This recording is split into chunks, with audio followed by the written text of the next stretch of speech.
Hi there, my name's Rich Waterman. I'm a business coach, a speaker, and a mentor, and I help people to get rich, financially rich, emotionally rich, and time rich by being in a flow like water, man. It's as cheesy as it sounds. I've got what that is really about is helping people to discover, develop, and deliver their greatness. And talking about great people, I have the great pleasure today of interviewing a friend of mine and also one of my coaching apprentices, a lovely lady called Sadia Jaffery.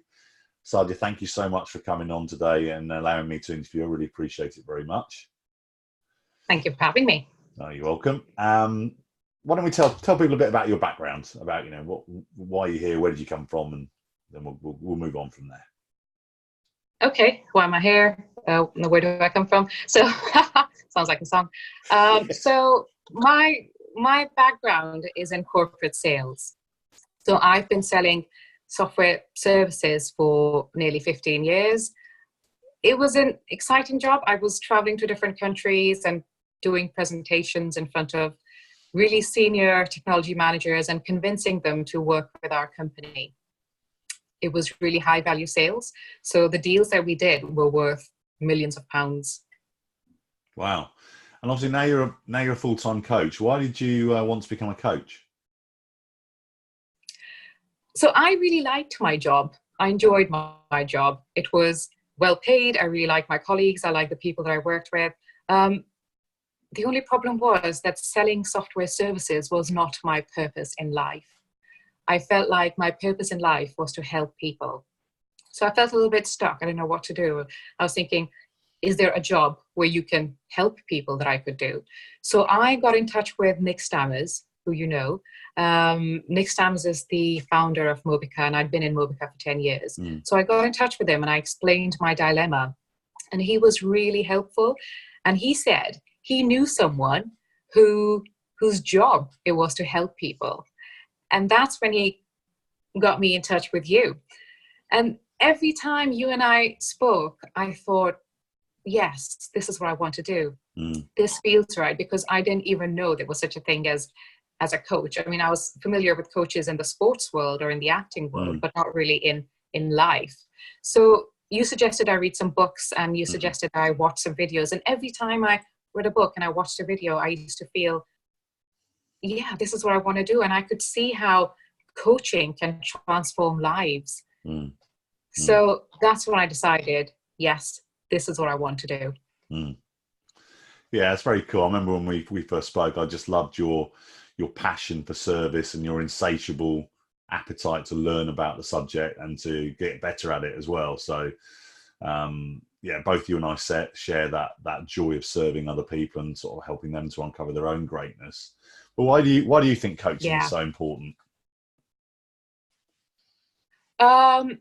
So I've spent a lot of time with software engineers, so I'm going to explain that with the help of a graph. Oh yeah, love that. I love a graph. Yeah. So imagine you've got time on the x-axis. Yeah. And you've got growth on the y-axis. Yeah. So for most of us, our lives are linear. Yeah. So we improve over time, but it tends to be incremental improvements. Yeah. Sort of like 10% increase every year. What coaching does is it changes that linear graph to an exponential graph. So instead of having 10% increases, you can have 10 times the increase. Yeah.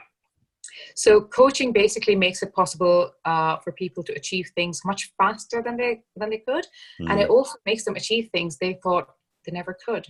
And I've experienced this firsthand, because ever since you and I started coaching, I've just realized what a positive impact it's had on my life. I love that explanation. I think you've done a video on that as well, which is a lot of people have the misconception that coaching is about fixing stuff. And stuff might get fixed along the way, but it is that creating that possibility and potential, that exponential life is it's magical, right?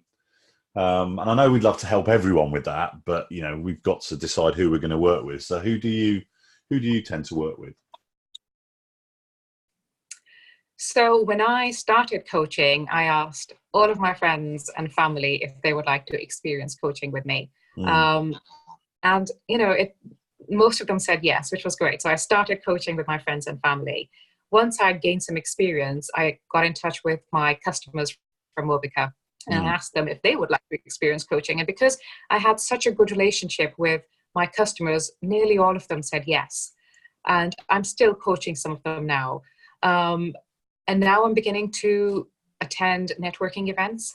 I'm meeting with entrepreneurs. I'm meeting with people who work in organizations. And now they're asking me if I can coach their employees. So I'm now putting myself forward as a business coach as well. So I focus mainly on 3 areas.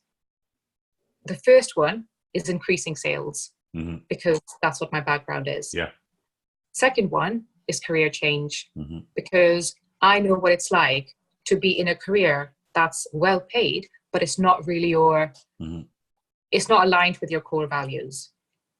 The third one is communication and relationships. And that's because I understand communication and relationships because I used to read about it when I was in sales. And also, I think how happy you are in life depends on the quality of the relationships that you have. And the quality of the relationships that you have depends on the quality of communication that you have in those relationships. So I think it's really important to get that bit right as well. Yeah, I love that. And I love the fact that you work with people in areas where you've got personal experience and expertise. I just think that enables coaches to go that much deeper in those areas. So, yeah, that's great. The great that you help people in that way. One of the other things that I loved about you when we first met was all the other things that you do, and obviously that leads to you having kind of a unique flavour as a coach. And how do you work with people? I mean, what's your sort of style when it comes to coaching? So the first session, there's no monetary cost for the first session. And the first session is usually a bit like a discovery phase. Okay. So I prefer to do that face-to-face, or we can do that via video conferencing.